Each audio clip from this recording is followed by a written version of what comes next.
तू जो करने जा रहा है उसकी सजा तुझे भगवान ने दी है। जा, अब तुझे कुछ नहीं होगा।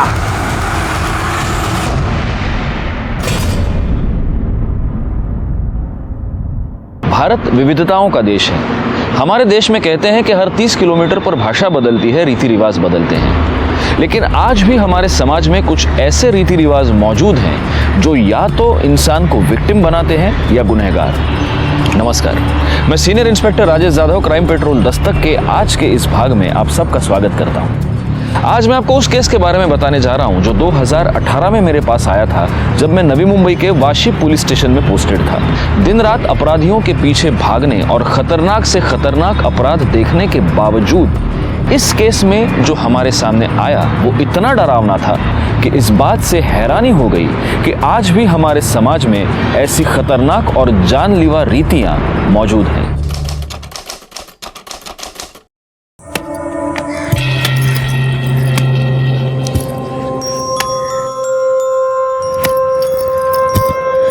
वाह, क्या मस्त कुल्हाड़ी चलाती रे तू। ऐसी जीवा पे चला दे, फिर देख तेरे मेरे लगन को कोई रोक नहीं सकता। मैं किसी के लिए भी कबीले की प्रथा नहीं तोड़ूंगी। ठीक है, मत तोड़, लेकिन कल मैं भी जा रहा हूँ और इस बार जीवा से दुगनी लूट लाऊंगा। तू तो बस लगन की तैयारी करके रख। छोड़ इस गाय को, चल निकल इधर से। वारे नरिया, तू तो बड़ा हो गया रे। मेरा होने वाला साला है, इसलिए तेरे को छोड़ रहा हूं मैं। हाँ, चल जा। ताई, मैं तेरे को बोल रहा हूँ, तू भाग जा इधर से, वरना ये जीवा और भीमा तेरे को जीने नहीं देंगे। नारिया, मैं चाहेगी भी ना तो भी मैं यहाँ से नहीं भाग सकती। क्यों नहीं भाग सकती? तू डरती है क्या? और तेरे साथ मैं भी तो आऊंगा तुझे इन लोगों से बचाने के लिए।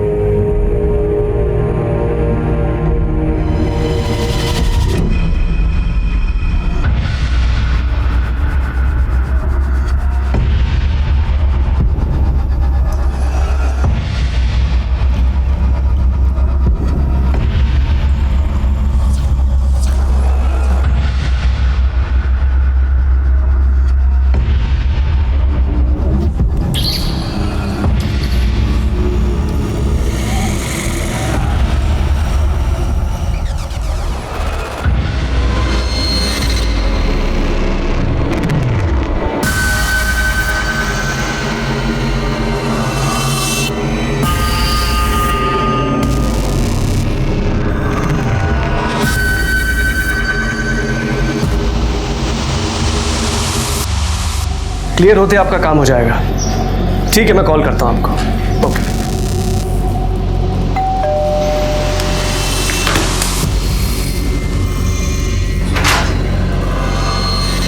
जी साहब, प्रफुल्ल वैद्य के नाम का पार्सल है।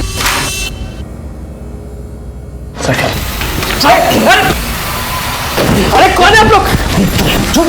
अरे चुप! ये क्या कर रहे हो?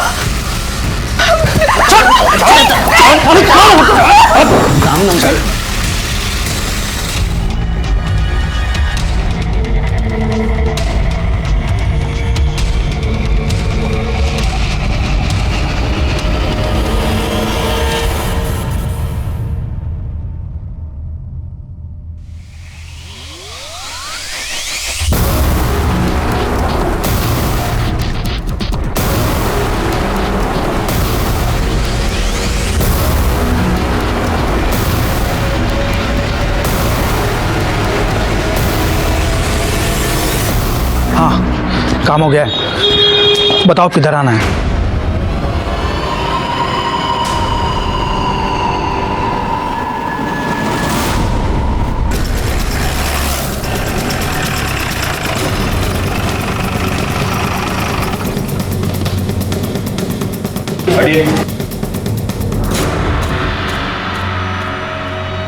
सर, प्रफुल्ल वैद्य की बॉडी अंदर बेडरूम में है।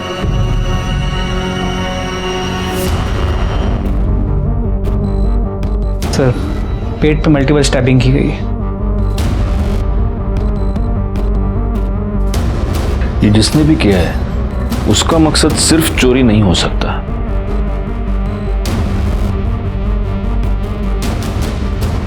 सर, विक्टिम की वाइफ है मंजरी वैद्य, सदमे में। एक बात मेरे समझ में नहीं आ रही गायकवाड़, अगर मर्डरर ने प्रफुल्ल वैद्य का मर्डर कर दिया तो इन्हें क्यों छोड़ा? पाटिल मैडम, जरा उनसे बात करके देखो, आपको कुछ बता दिएगी।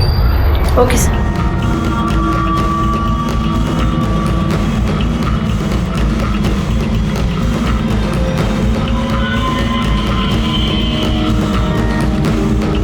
सर, पूरा घर चेक किया पर मर्डर वेपन नहीं मिला।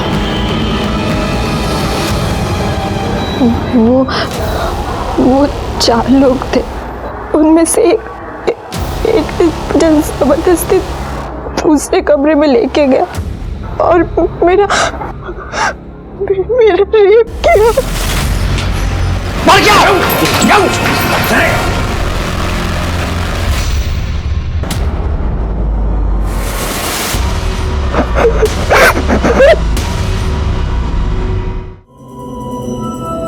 पाटिल मैडम, इनको तुरंत मेडिकल चेकअप के लिए हॉस्पिटल ले जाओ। Okay sir.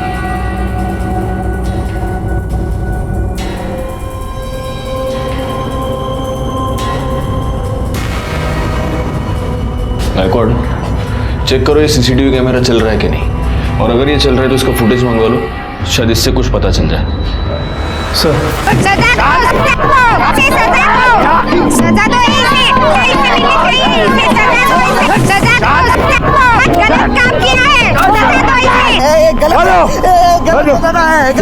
दादा, ये पापी है, पापी। इसने अपने कबीले की प्रथा को तोड़ा है दादा। उठा भाई वारिस ने बलात्कार किया है, इसको सजा मिलनी चाहिए दादा। मारो इसको, मारो, मारो। अरे सब सजा मेरे को ही दोगे क्या? अरे मेरे को सजा दोगे तो इस भीमा को भी मिलनी चाहिए। अरे उसने भी उस औरत के पति को मारा है ना, तो वो भी पापी है ना। एक बार किया, कुछ भी मत बोल। साला मैं नहीं मारता उसको तो वो मेरे को मार देता। मैं जो कुछ भी किया वो अपने बचाव के लिए किया। पाप ये किया है दादा, उस लाचार औरत पे जबरदस्ती करके।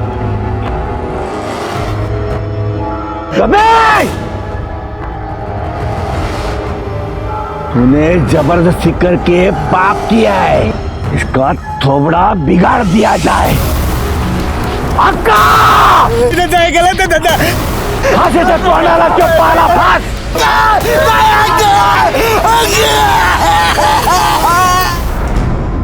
मंजरी, मैं समझ सकता हूं कि आप काफी सदमे में हैं, लेकिन फिर भी कुछ सवाल हमें आपसे पूछने ही होंगे, इफ यू आर रेडी। आपके पति प्रफुल्ल एग्जैक्टली क्या काम करते थे? वो मनी लेंडर का काम करता था, इंटरेस्ट पे पैसा देता था। ये उस सामान की लिस्ट है जो आपके घर से चोरी हुआ था। क्या आप बता सकती हैं कि इस सामान की अप्रोक्सीमेटली वैल्यू कितनी होगी? 2 लाख कैश मिलाकर कुछ 15 लाख के आसपास का सामान होगा।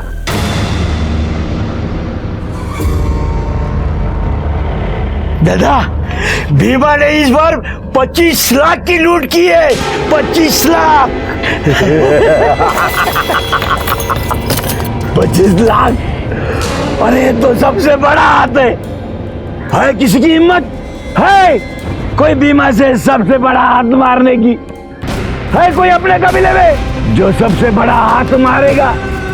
वो कामदा से शादी करेगा? है कोई अपने कबीले में? है क्या? शाबाश शाबाश भीमा, शाबाश। दादा, कामदानी जीवा कुठे गेले? दोनों दिख नहीं रहे। हाँ, कुठे गेले दोनों? कामदा, जीवा, जाओ जाओ जाओ, उन दोनों को ढूंढ के लेके आओ। चलो बे, चलो चलो साथ में चलो। आपको किसी पर शक कोई है जो आपके साथ ये सब कर सकता है या करवा सकता है? सर, प्रफुल्ल ने काफ़ी लोगों को पैसा दिया था, पर उनमें से 3 क्रेडिटर्स ऐसे थे जो पैसे वापस करना तो दूर की बात, वो इंटरेस्ट भी नहीं दे रहे थे। कौन है ये 3 लोग? दिवाकर और मंदा राउत, जिन्होंने घर खरीदने के लिए पैसे लिया था। दूसरा कमलेश अग्रवाल, जिसने बिजनेस के लिए पैसे लिया था। और तीसरी वो कमीनी पूनम चोपड़ा, जिसके साथ प्रफुल्ल का अफेयर चल रहा था। आपको कैसे पता कि आपके पति का उसके साथ अफेयर चल रहा था? क्योंकि वो दोनों रात रात भर फोन पर लगे रहते थे। इतनी रात को किससे बात कर रहे हो? जब भी पूछती थी हमेशा उल्टे सीधे जवाब देता था या टाल जाता था।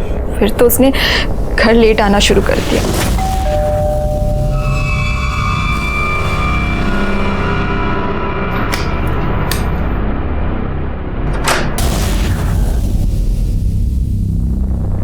कहाँ थे तुम? सुबह के 4 बजे हैं। तुमसे मतलब? सो जाओ चुपचाप।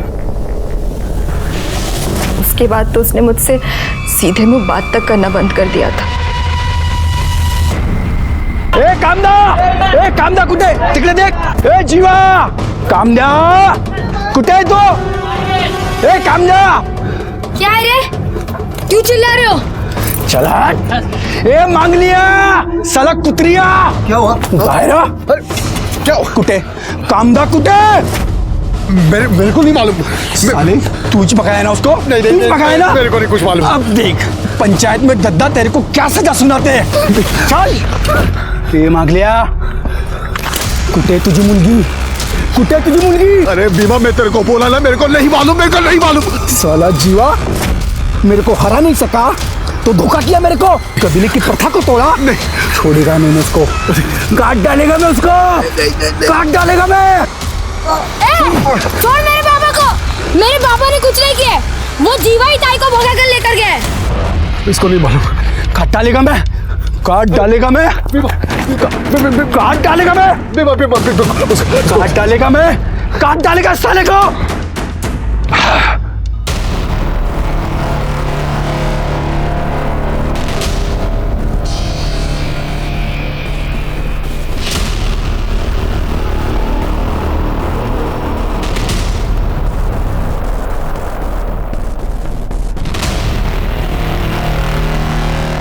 दूसरा वीडियो लगाओ।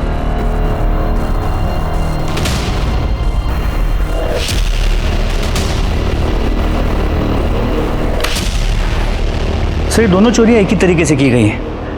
ये मंजरी के घर पे, फिर वाशी के सेक्टर 8 में 1 महीने पहले। और इस केस में भी घर में एक औरत मौजूद थी, लेकिन उसके साथ किसी ने भी कोई बदतमीजी नहीं की।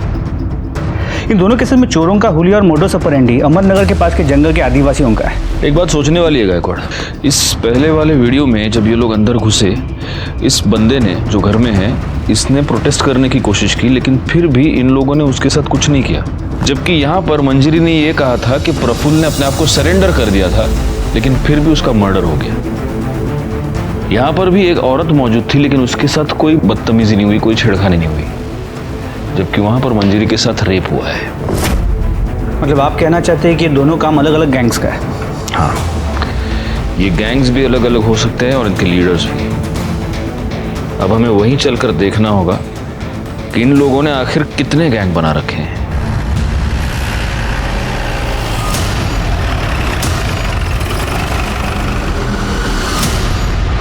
राजेश यादव, गायकवाड़, करडी।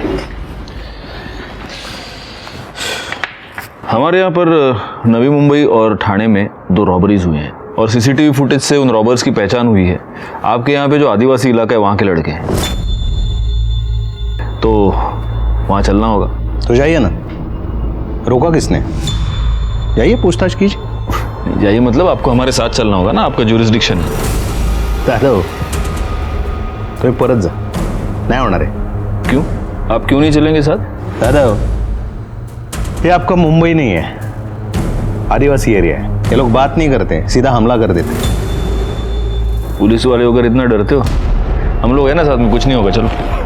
आप तो चले जाओगे मुंबई, झेलना तो हमें पड़ेगा ना। वर्दी पहनकर ऐसी बातें करते हो, शर्म नहीं आती? हमारे पास इस केस की कोई इन्फॉर्मेशन नहीं, हम नहीं चलेंगे। सर, अब इनके बिना तो वहाँ जाने का कोई मतलब ही नहीं है, ऊपर से ऑर्डर्स लाने पड़ेंगे। देखा गायतोंडे, उन आदिवासियों के बारे में जानना हमारे लिए बहुत जरूरी है। तो उनके पास जाने की क्या जरूरत है? वो एनजीओ वाला है ना, उससे पूछताछ कीजिए। आपके वाशी में ही रहता है वो। पता नहीं इन हलकट लोगों की क्यों मदद करता है वो। क्या नाम है उसका? सर मेरा नाम विश्वास परब है। विश्वास, अहमदनगर के आसपास ये जो आदिवासी इलाका है, उन आदिवासियों के बारे में तुम क्या क्या जानते हो? यही कि इस समाज का हिस्सा होते हुए भी इस समाज से कटे हुए हैं। उनकी प्रथा है लूटपाट करके ही वो अपना घर चलाते हैं। एक अलग सी दुनिया है, अलग से रीति रिवाज है।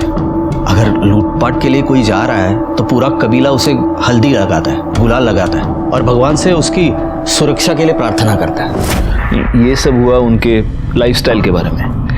उनकी क्रिमिनल एक्टिविटीज के बारे में कुछ बता सकते हो? सर नहीं, क्राइम होते हुए कभी देखा नहीं, पर सुना जरूर है। क्राइम को लेके उनकी कई सारी मान्यता है, तो एडवांस में वो खुद को सजा देते हैं ताकि उनका भगवान उन्हें माफ कर पाए और निडर होके वो क्राइम कर पाए। अब तू जो करने जा रहा है उसकी सजा तुझे भगवान ने दी है। जा, अब तुझे कुछ नहीं होगा।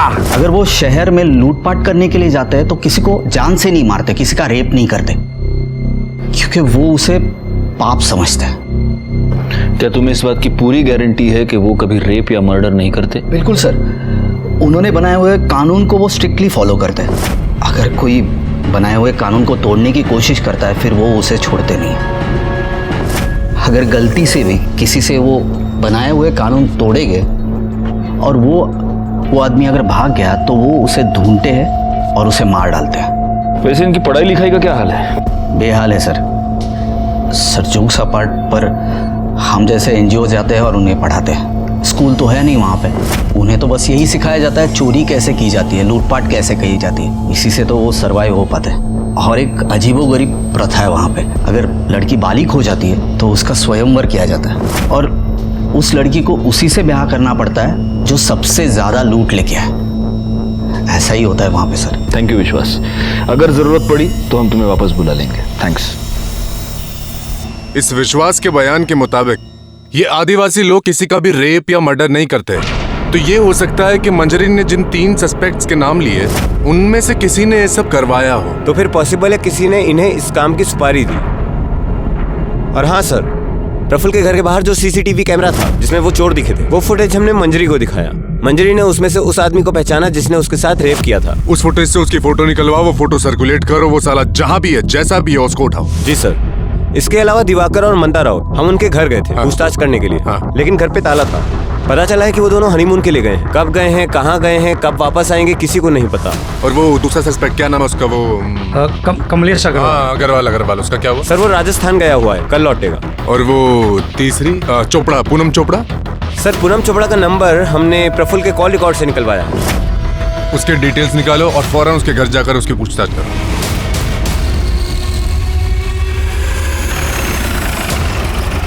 सर मंजरी झूठ बोल रही है।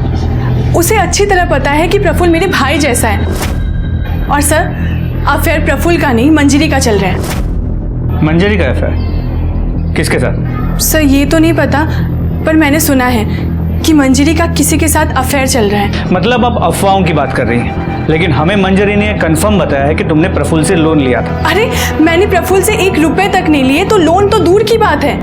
और सर मेरा बिजनेस अच्छा चल रहा है, मैंने उससे कोई पैसे नहीं लिए और उसके मर्डर में मेरा कोई हाथ नहीं है। बल्कि मुझे तो लगता है कि मंजरी ने ही उसे मरवाया है। वैसे भी जीना हराम करके रखा था प्रफुल्ल का उसने।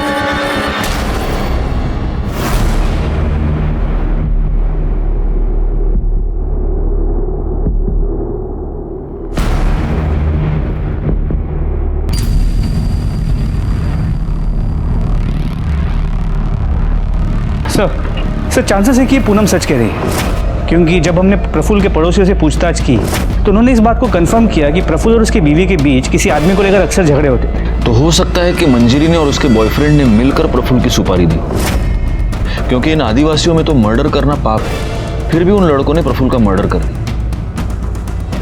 एक काम करो गायकवाड़, मंजरी के कॉल रिकॉर्ड्स निकलवाओ और उन तीनों सस्पेक्ट्स के भी कॉल रिकॉर्ड्स निकलवाओ जिनका नाम मंजरी ने लिया है। क्योंकि ऐसा है कि सिर्फ पूनम के कहने पर हम ये नहीं मान सकते कि उसका प्रफुल्ल के साथ कोई अफेयर नहीं था या उसने प्रफुल्ल से कोई पैसे नहीं लिए थे। सर सेक्टर 8 के पीछे नदी के पास एक लाश मिली है।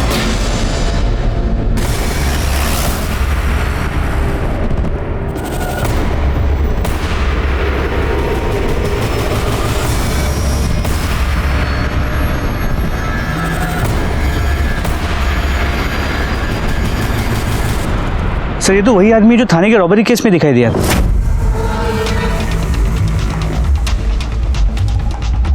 सर हमने पूरा एरिया चेक किया लेकिन कहीं भी फ़ोन, आईडी और मर्डर वेपन नहीं मिला। बॉडी को पोस्टमार्टम के लिए भेज दो।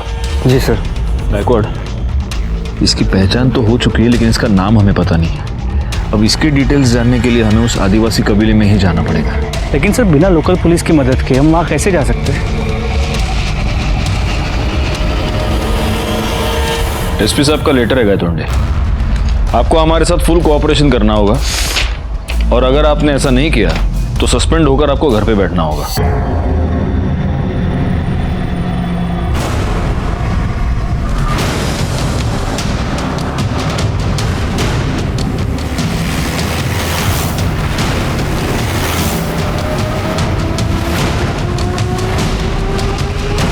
पुलिस? दादा दादा दादा पुलिस आ रही है, दादा पुलिस।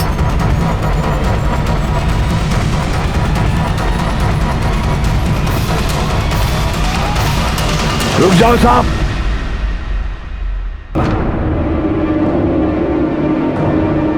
जैसे आए हो वैसे निकल जाओ वरना तुम लोगों के लिए अच्छा नहीं होगा ये।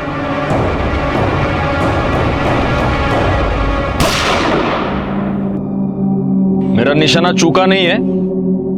अब एक कदम आ गया तो घुटने पे गोली मारूंगा और उसके बाद सीधा छाती पे गोली मारूंगा, समझे? हम मुंबई से आए हैं, यहां की पुलिस नहीं है। करेंगे कुछ नहीं, सिर्फ तुम्हारे कबीले के हर घर की तलाशी लेंगे और इसमें अगर किसी ने होशियारी की तो सीधा उठा के गाड़ी में डाल दूंगा। करेगा? तुम लोगों के पास ये इतना सारा सोना कहां से आया? हाँ? जंगल की लकड़ी काट के इतना सोना मिलता है क्या? हाँ साहब, ये सब हमें जंगल से ही मिलता है। ये जंगल ही हमारा भगवान है। गायकवाड़, कमाल लगा। Sir ready.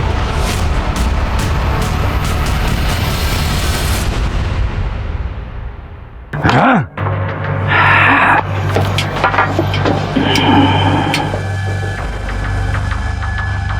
ये इसके चेहरे को क्या हुआ? ओ लापरवाही की वजह से उसको सजा मिली है। गरम तेल उसने अपने कपड़े पे डाल लिया है। सर बहुत सामान मिला है।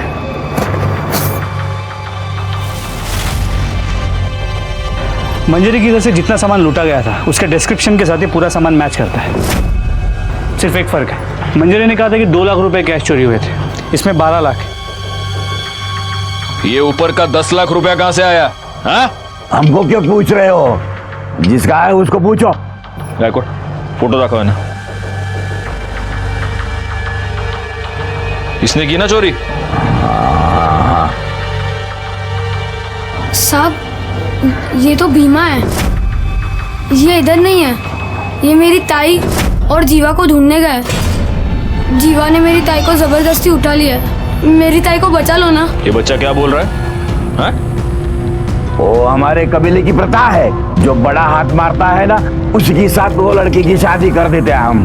वो जीवा ने प्रथा तोड़ दी, वो लड़की को लेके भाग गया, इसलिए उसके पीछे भीमा गया है वो। हाँ, दूसरी फोटो दिखाओ। यही है जीवा? साहब जीवा और भीमा मेरी ताई को बहुत परेशान करते थे। वो उन दोनों से तंग आ गई थी। मैंने उसे बहुत बार बोला कि भाग जा, पर वो नहीं गई। अगर ऐसा है तो तुम्हारे भीमा ने अपना शिकार कर लिया है। जीवा की लाश मिली है हमें। दादा भीमा ने अपना बदला ले लिया है।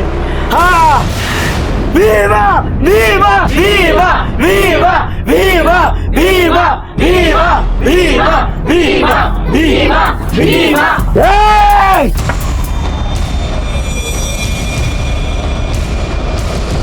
अभी आपको जो पूछना था वो पूछ लिया, इससे ज्यादा हमें कुछ पता नहीं। जाओ जाओ यहां से जाओ। मैंने अपने करियर में बुरी से बुरी, खतरनाक से खतरनाक जगहों पर रेड्स किए हैं, लेकिन इन आदिवासियों को कन्फ्रंट करना सबसे खतरनाक था। किसी भी पल कुछ भी हो सकता था। लेकिन ये रिस्क उठाना बेकार नहीं गया, क्योंकि इस रेड के दौरान दो बहुत जरूरी क्लूज हमारे हाथ लगे। सबसे पहला क्लू ये कि एक्स्ट्रा 10 लाख रुपए भीमा को प्रफुल्ल की सुपारी के तौर पर दिए गए थे, और दूसरी बात ये कि शायद भीमा ने ही जीवा का मर्डर किया था और शायद कामदा का भी। अब सवाल ये था कि भीमा को प्रफुल्ल की सुपारी किसने दी। कमलेश अग्रवाल अपने आप को बेगुनाह पहले से ही साबित कर चुका था। प्रफुल्ल की पत्नी मंजरी का करण ग्रोवर नाम के एक बिजनेसमैन के साथ अफेयर था, तो क्या करण ग्रोवर ने ही प्रफुल्ल की सुपारी दी थी? क्या मंजरी पर रेप की बात झूठ थी? क्योंकि मंजरी की मेडिकल रिपोर्ट में रिसेंट सेक्स का कंफर्मेशन तो था, लेकिन सीमेन नहीं मिला था। जीवा की पोस्टमार्टम रिपोर्ट के मुताबिक उस पर किसी धारदार हथियार से कई बार वार किए गए थे, जिसकी वजह से उसकी मौत हुई थी। इन दोनों केसेस से जुड़े कई सारे सवाल थे, लेकिन इन सारे सवालों के जवाब शायद सिर्फ भीमा के पास थे, और भीमा कहां था, इस बात का जवाब किसी के पास नहीं था।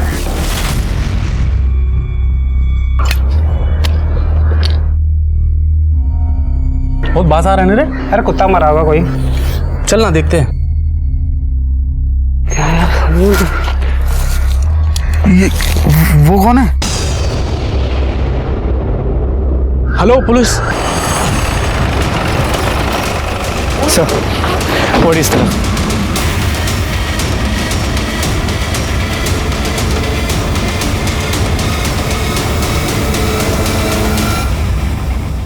सर ये पक्का भीमा ही है। बॉडी काफी डिकम्पोज हो चुकी है, कम से कम मरे हुए 1 या 2 दिन तो हो गए होंगे। इसे भी जीवा की तरह ही मारा गया है। सर पूरा जंगल छान मारा, ना कोई मोबाइल मिला ना आईडी। सर कोई मर्डर वेपन नहीं मिला। बॉडी को पोस्टमार्टम के लिए भेज दो। सर पोस्टमार्टम रिपोर्ट के मुताबिक भीमा का मर्डर 2 दिन पहले दोपहर 3 से 5 के बीच हुआ है, जबकि जीवा का मर्डर उसी दिन सुबह 8 और 9 के बीच हुआ। अगर हम ये मान लेते हैं कि भीमा ने जीवा को मारा है, फिर भी भीमा को किसने मारा? किसने मारा ये तो पता नहीं, लेकिन इन दोनों का मर्डर एक ही बंदे ने किया है, ये तो तय है। कहीं इस कामदा का कोई तीसरा आशिक तो नहीं है?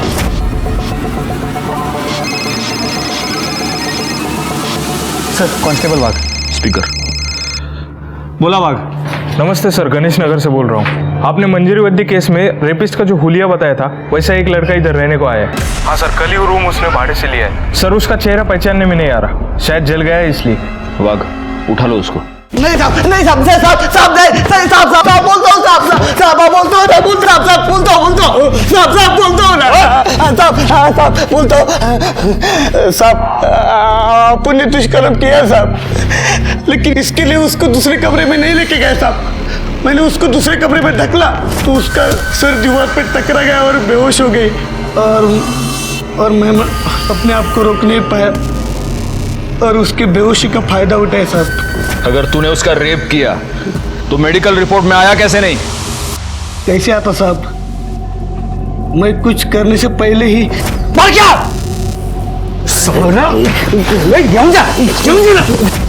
उसके अगले दिन आप सब लोग कबीले में आए, आपने मेरे को पहचान नहीं, तभी मैंने सोचा कि दूसरा किधर जाके अपनी जिंदगी नई तरीके से शुरू करूं। तू नई जिंदगी की शुरुआत करने नहीं गया था, तू भीमा का खून करने गया था। क्या भीमा मर गया? किसने किया साहब? तू हमको सवाल नहीं पूछेगा, हमको पता है भीमा का मर्डर तूने किया है। नहीं साहब। बता कामदा किधर है? नहीं साहब, मैंने कुछ नहीं किया साहब, मैंने भीमा का मर्डर नहीं किया साहब। साहब मेरे को सच्ची नहीं पता है कामदा किधर है साहब, सच्ची नहीं पता। रिकॉर्ड। सच में ये लोग बड़े सख्त होते हैं। नहीं साहब। करड़े फोड़ून टकायला। साहब लग रहा है साहब। मंजरी सच बोल रही है। इस बारके ने सच में उस पर रेप अटेम्प्ट किया था। इसका मतलब मंजरी ने या उसके बॉयफ्रेंड ने प्रफुल्ल की सुपारी इन लोगों को नहीं दी थी। सर करण गोवा की मैंने बैंक डिटेल चेक की है, उसमें एक इंपॉर्टेंट बात सामने आई है।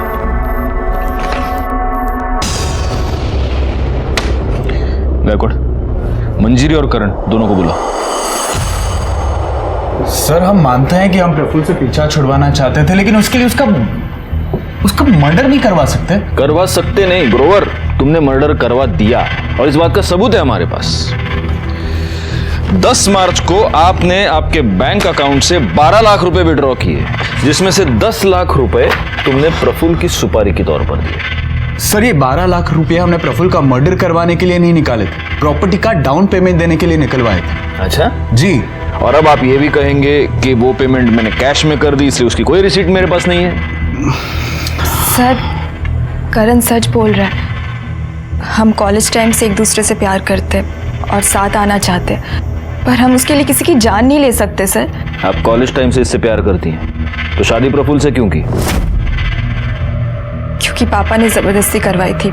करण हमारी कास्ट का नहीं है और पापा इंटरकास्ट मैरिज के अगेंस्ट थे। जी सर। और फिर पता चला कि ये अपनी शादी से खुश नहीं है। कैसे खुश होती? प्रफुल्ल मुझे अपनी बीवी नहीं नौकर समझता था, जो उसका घर संभालती है। प्रफुल्ल को हमारे बारे में पता चल गया और वो करण को लेकर मुझसे झगड़ा करता रहा, पर वो मुझे डिवोर्स भी नहीं देना चाहता था। बहुत इंटरेस्टिंग लव स्टोरी है तुम दोनों की, लेकिन जब तक ये केस सॉल्व नहीं हो जाता, तुम दोनों इस केस में हमारे लिए प्राइम सस्पेक्ट्स हो, और इसीलिए शहर छोड़कर बाहर नहीं जा सकते, समझे? जी सर। सर भीमा के कॉल रिकॉर्ड के मुताबिक मंजरी या करण, इन दोनों में से कोई भी उसके टच में नहीं था। और ये जो बाकी के 3 सस्पेक्ट्स हैं वो? सर उनका हम पता कर रहे हैं। अच्छा, वो राउत कपल का हनीमून खत्म हुआ कि नहीं हुआ? नहीं सर, वो दोनों अब तक वापस नहीं आए हैं और दोनों का फोन भी स्विच ऑफ है। ये कौन सा हनीमून है? नहीं, मुझे तो लगता है ये कुछ गड़बड़ है। ये दोनों कुछ हनीमून वनीमून नहीं, ये जानबूझ के गायब हुए हैं। इन्हें ढूंढना पड़ेगा। हाँ विश्वास। सर मुझे अभी कांता का फोन आया था, बहुत घबराई हुई थी सर। वो कह रही थी कबीले वालों ने उसे ढूंढ लिया है और वो अभी उसे लेके जा रहे हैं और मार डालेंगे। सर मैं और कुछ पूछता तब तक फोन बंद हो गया। सर कुछ कीजिए प्लीज प्लीज सर। गायकवाड़ जल्दी से टीम इकट्ठा करो। सर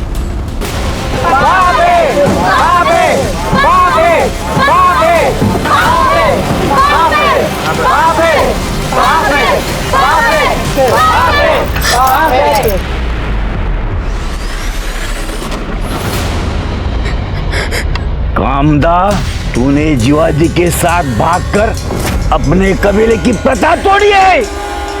इसकी सजा इसे मिलेगी, जरूर मिलेगी, ताकि कबीले का कोई दूसरा भाग न सके। गायतोंडे, अपनी टीम लेकर तुम साटेना का पहुंचो, हम वहां पे मिलते हैं। हमें किसी भी हालत में कामदा को बचाना होगा। छोड़ दो मेरे टाई को। इसने कबीले की प्रथा तोड़ी है, इसको सजा मिलनी चाहिए। गायतोंडे चला लवकर।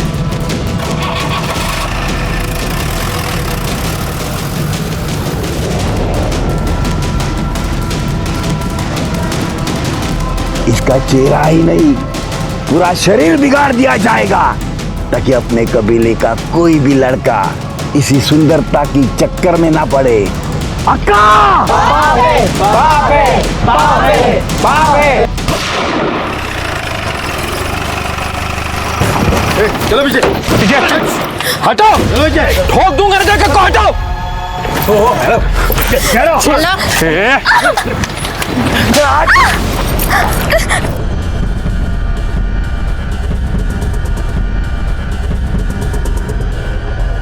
पाटिल भाई सोडवा दिला लवकर, बिठा उसको गाड़ी में। कामदा, तू ये मत समझना कि तू बच गई है। तुम्हें कहां से भी हम उठा के लेके आएंगे, ताकि तूने किए की सजा तुझे।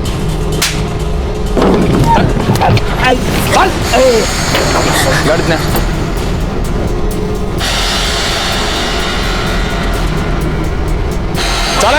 चला चल।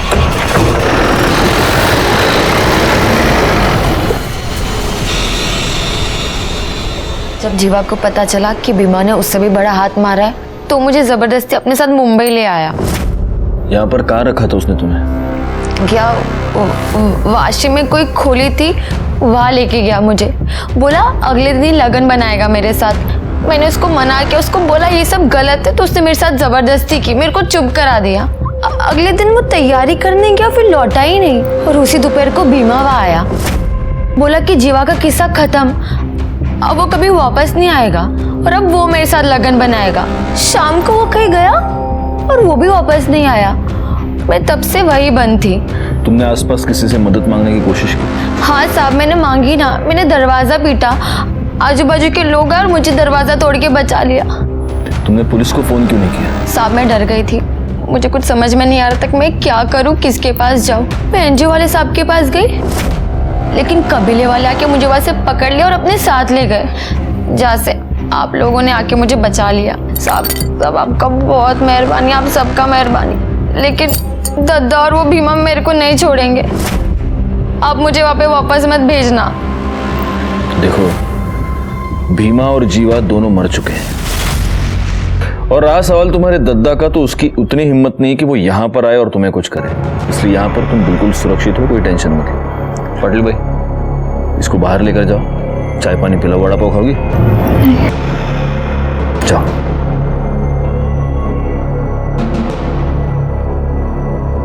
सर, राउत फैमिली के बारे में एक इम्पोर्टेंट बात पता चली।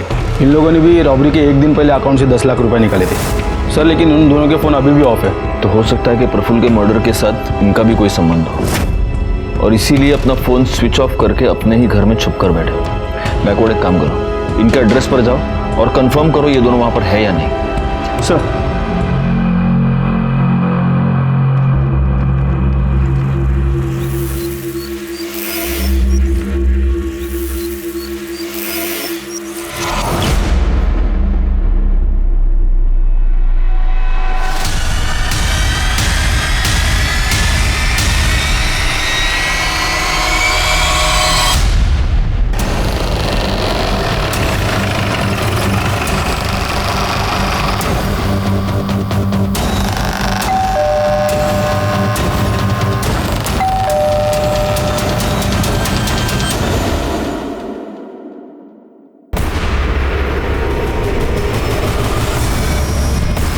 करड़े सर, दरवाजा तोड़ा।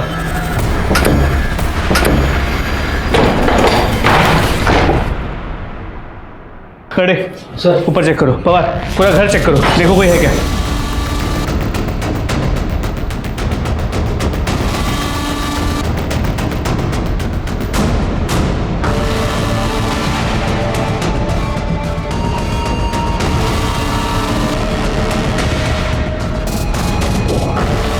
सर कोई नहीं है। सर, ऊपर कोई नहीं है। हमें थोड़ी सी देर हो गई, मुझे लगता है हम लोग अभी कुछ ही देर पहले भागे। एक काम करो, पूरा घर अच्छे से वापस चेक करो, देखो कुछ एविडेंस मिलता है क्या। सर जल्दी। उस दिन हम दिवाकर और मंदा राउत तक पहुंचने में थोड़े से लेट हो गए, लेकिन उनके घर से हमें कुछ ऐसे अहम सबूत मिले जिनकी वजह से प्रफुल्ल के मर्डर केस को सॉल्व करने की हमारी उम्मीदें बढ़ गई। इसीलिए हमने दिवाकर और मंदा दोनों के फोन्स और एटीएम कार्ड्स ट्रेस पर डाल दिए। मंजरी का रेप केस हम पहले ही सॉल्व कर चुके थे, अब बचा था भीमा और जीवा का मर्डर केस, जिनको सॉल्व करने में हमें कोई खास कामयाबी नहीं मिली थी। लेकिन हाँ, कामदा को बचाने में हम जरूर कामयाब हुए थे। हम हर तरह से इस केस को सॉल्व करने के लिए हाथ पैर मार रहे थे, तभी इस केस ने एक बहुत ही अनएक्सपेक्टेड और बहुत ही शॉकिंग टर्न ले लिया। चली गई? ऐसे कैसे चली गई? पाटिल मैडम, मैंने आपको बोला था उस पर नजर रखने के लिए। सर, मैंने उसको इधर ही बिठा के रखा था और स्टोर रूम में गई थी मैं फाइल लाने, वापस आके देखा तो वो इधर नहीं थी। ठीक है, चलो चलो सीसीटीवी फुटेज चेक करते। एक मिनट, ये कौन है?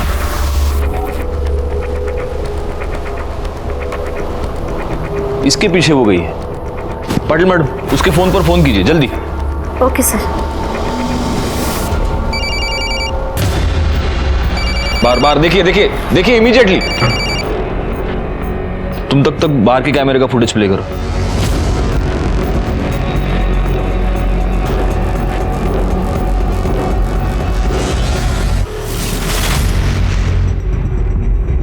सर, ये कामदा का फोन बाहर ही पड़ा था। ये जरूर वो कबीले वाले ही है, और ये उसको कबीले के पास ही लेके गए होंगे। इससे पहले कि ये लोग वहां पहुंचे, हमें उन्हें पकड़ना पड़ेगा। ये फोन ले लो और देखो इसमें कुछ मिलता है क्या। चला दीपक।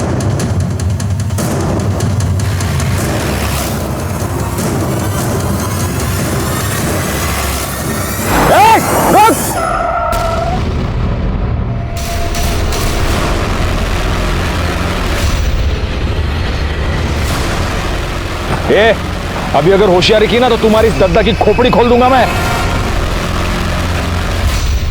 सर राउत कपल ने अभी नासिक के गेस्ट हाउस में अपने डेबिट कार्ड से चेक इन किया है। फौरन नासिक पुलिस को इन्फॉर्म करो, उन्हें राउत कपल की डिटेल्स भेजो और उनको कहो कि उन्हें अरेस्ट करे और फौरन वाशी भेज दे। बोल, तूने प्रफुल्ल की सुपारी दी थी कि नहीं? बोल। प्रफुल्ल के मर्डर के एक दिन पहले तुमने अपने अकाउंट से 10 लाख रुपए निकाले थे जो तुमने भीमा को दिए। तुम्हारे घर से वो फाइल भी मिली है जिनमें उन लोगों के नाम हैं जिनको प्रफुल्ल ने इंटरेस्ट पर पैसे दिए थे, उसमें तुम्हारा भी नाम है। वो फाइल तुम्हारे पास कैसे आई? बोल। सर वो प्रफुल्ल से हमने घर खरीदने के लिए कैश में पैसे लिए थे और हमें इंटरेस्ट बहुत भारी पड़ रहा था, इसलिए हमने सोचा कि अगर वो फाइल ही गायब हो जाए तो कोई सबूत ही नहीं रहेगा कि हमने उससे कोई पैसे लिए थे। हाँ साहब, मुझे पता चला कि कोई ट्राइबल गैंग है। मैंने उनमें से बीमा का नंबर निकाला और उसे प्रफुल्ल के बारे में बताया कि वो वहाँ से अच्छी खासी रकम लूट सकता है और अगर वो प्रफुल्ल को मार के मुझे ये फाइल दे देगा तो मैं उसे 10 लाख दूंगा। उसने यही कहा साहब। काम हो गया, बताओ किधर आना है। गायकवाड़, प्रफुल्ल के मर्डर के जुर्म में इन दोनों को अरेस्ट करो। सर, कामदा के फोन से हमें एक इंपॉर्टेंट लीड मिली है।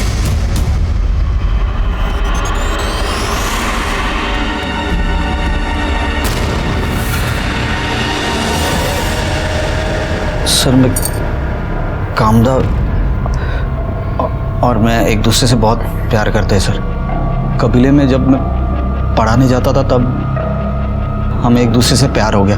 तुम दोनों साथ रहना चाहते थे, लेकिन उसके लिए तुम्हें कामदा को उस कबीले से निकालना पड़ता, जो तुम्हारे लिए तो पॉसिबल नहीं था। तो तुमने जीवा और भीमा को यूज किया और उन दोनों को मार दिया। नहीं सर, मैंने किसी को नहीं मारा है। आपको कोई झूठ बोल रहा है सर। ये जब 13 मार्च को मेरे घर पे आई अचानक तो अरे कामदा, तुम अचानक से क्या हुआ? वो सब मैं बाद में बताती हूँ, अभी हमें यहाँ से भागना होगा। तुम चलो अभी। भागना होगा? क्या बोल रही हो तुम? ये तो खून के दाग है। तुम ठीक हो? तुम्हें कुछ हुआ नहीं है ना? हाँ, मैं ठीक हूँ। अरे वो कबीले में बकरे की बलि दे रहे थे, ये उसी का है। तुम्हारे खून लगे कपड़े हमें इसके घर से मिले, उनको हम टेस्टिंग के लिए भेज देंगे तो हमें पता चल ही जाएगा कि उस पे जो खून लगा है वो बकरे का है या जीवा और भीमा का। देखो कामदा, बचने का कोई रास्ता नहीं है, इसलिए बेहतर होगा कि तुम खुद सब कुछ कबूल करो। मारती नहीं तो और क्या करती साहब। मैं विश्वास के साथ लगन बनाना चाहती थी, पर दद्दा, पूरे कबीले वाले, जीवा, भीमा सब मेरे पीछे पड़े हुए थे, जैसे मैं कोई इंसान नहीं, कोई इनाम हूँ जिसका कोई सपना नहीं, कोई दिल नहीं। मैं ये जानती थी कि मैं कबीले से कभी अकेले नहीं निकल पाऊंगी, इसलिए जब भीमा लूट के लिए गया, मैं जीवा से बोली, जीवा, मैं तुझसे बहुत प्यार करती हूँ और लगन भी करना चाहती हूँ।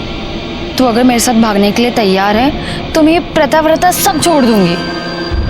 फिर हम लोग दोनों भाग के नवी मुंबई आ गए। मुझे विश्वास के पास जाना था।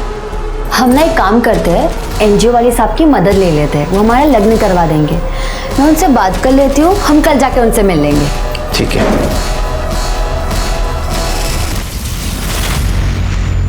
फिर मैंने भीमा को जीवा के फोन से कॉल करके बोला, हेलो। मैं बहुत मुश्किल से जान बचा के निकली है, जीवा ने मुझे पकड़ लिया था। फिर मैं भीमा को किसी सुनसान जगह पर बुलाई ताकि कोई हम दोनों को देख ना सके। कामदा, जीवा और भीमा के मर्डर के जुर्म में मैं तुम्हें अरेस्ट करता हूँ।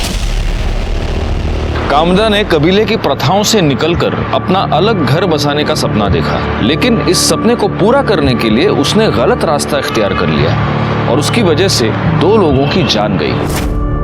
दूसरी तरफ राउत कपल ने उसी इंसान की जान ले ली जिसने उन्हें घर खरीदने के लिए पैसे दिए थे। इन दोनों केसेस में सामने आता है इंसान का लालच और स्वार्थ।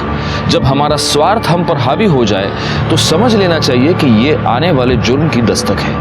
मैं सीनियर इंस्पेक्टर राजेश यादव आपसे विदा लेता हूँ। दोबारा मिलूंगा, तब तक सतर्क रहिए और देखते रहिए क्राइम पेट्रोल दस्तक, क्योंकि मकसद बताना नहीं, बचाना है। जय हिंद।